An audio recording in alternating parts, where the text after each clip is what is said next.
certains lieux portent une responsabilité, celle de transmettre, d'informer, de témoigner. Aujourd'hui, au Palais des Festivals de Cannes, la salle de presse prend le nom de Bernard Chevry, fondateur du MIDEM et du MIP TV, un hommage à une figure majeure des médias et des industries culturelles et aux valeurs de dialogue et de liberté d'expression qu'il a portées. Je suis venu pour l'inauguration de la salle Bernard Chevry, que j'ai connue il y a très très longtemps, et donc c'est le temps passant, c'est sympa d'être là dans un moment de cette salle. Il serait ravi de la voir. Donc c'est des petites sensibilités personnelles, voilà. Donc je suis venu avec grand plaisir. Je me souviens de période de MIDEM, c'était quelqu'un de... Je ne sais plus aujourd'hui s'il y a des personnalités avec des grands postes à responsabilité, s'ils ont autant de pouvoir qu'à l'époque. À l'époque, c'était...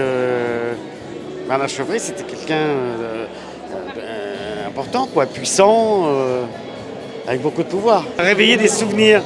Je me souviens dans les années 70s, d'avoir fait un bof, ce qu'on appelle un bof, vous savez, des musiciens qui se rassemblent, avec Stevie Wonder dans un endroit qui s'appelle le Whisky à Gogo. Et je me rappelle de ça.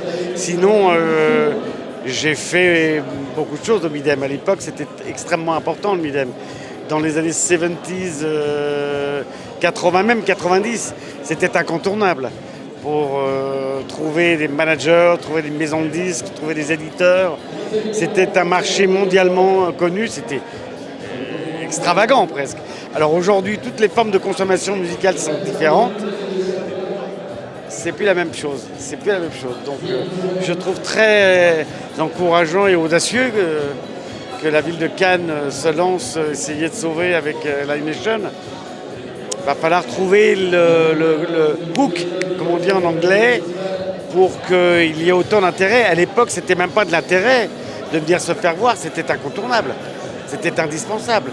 Parce qu'à l'époque, quand on avait un contrat de maison de disques, par exemple française, si on voulait tenter d'aller en Italie, en Angleterre ou en Allemagne, ça se passait au MIDEM pour rencontrer les gens. On n'avait pas les Internet, on n'avait pas tout ça, on n'avait pas les mails, on avait des fax. Donc non, c'était au MIDEM. Aujourd'hui, quand un artiste signe avec un label ou une major compagnie, il signe le monde, c'est automatique.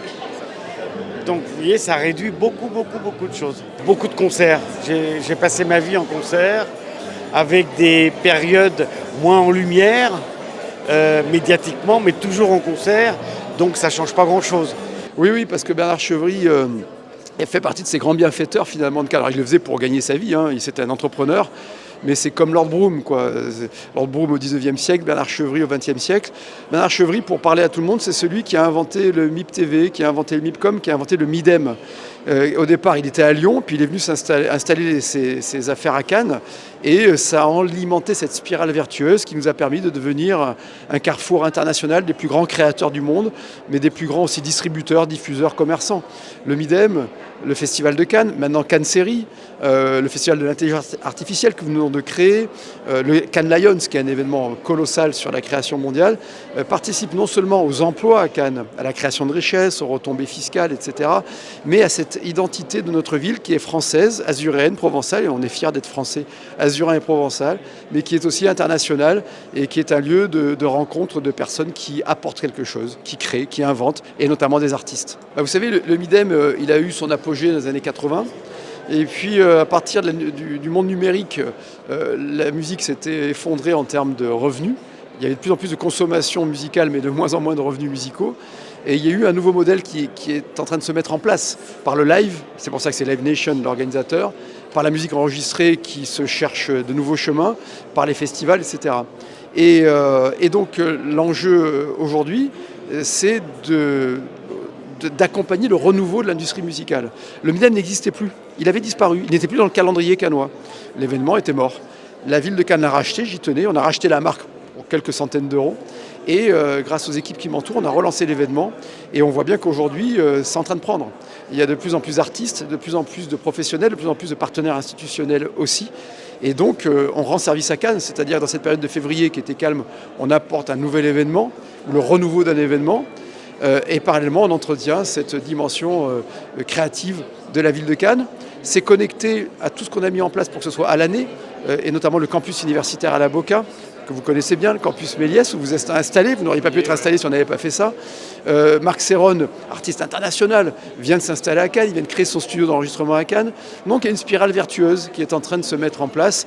Et l'idée, c'est de préparer les 20 prochaines années pour que ce soit sympathique, agréable, créateur de richesse, d'emplois et de cette identité à la fois locale et mondiale de Cannes. En tout cas, j'aimerais que ce soit un sanctuaire, que les artistes y viennent pour échanger, pour vendre, pour gagner leur vie, être mis en relation avec les distributeurs, les éditeurs, les diffuseurs, mais aussi pour parfois se recharger intellectuellement et pour créer. C'est pour ça qu'on fait aussi des résidences d'artistes sur la chorégraphie, la danse, l'écriture. Ça ne se voit pas forcément beaucoup, mais c'est quelque chose de très nouveau et pour lequel je m'investis beaucoup personnellement. Bernard Chevry, il était quelqu'un qui était un entrepreneur incroyable, avec une énergie, une passion. Il était visionnaire. Il a eu des idées pour créer des choses magnifiques comme le MIDEM, le MIP TV aussi à Cannes. Et il était vraiment une force de nature en création et idées. Et il est venu chez Reed MIDEM pour parler avec les salariés. Les gens beaucoup plus jeunes que lui, il a raconté des histoires incroyables sur les premiers salons qu'il organisait à Cannes. Bon, lui, il était très sensible d'intégrer le lieu, ça veut dire Cannes et tous les atouts de Cannes avec l'expérience des gens qui sont venus au salon. Et c'est l'une des raisons pour lesquelles Cannes a beaucoup de succès en attirant les salons, les événements culturels ici. Je crois que Cannes, grâce à son maire David Lisnard et toutes les équipes du Palais et de la ville de Cannes, ils sont sur un bon voie. Donc, j'ai pas besoin de dire que, je dois dire que continuez de faire ce que vous faites parce que ça marche très, très, très bien et j'en suis fier et heureuse pour la ville de Cannes et les Cannois.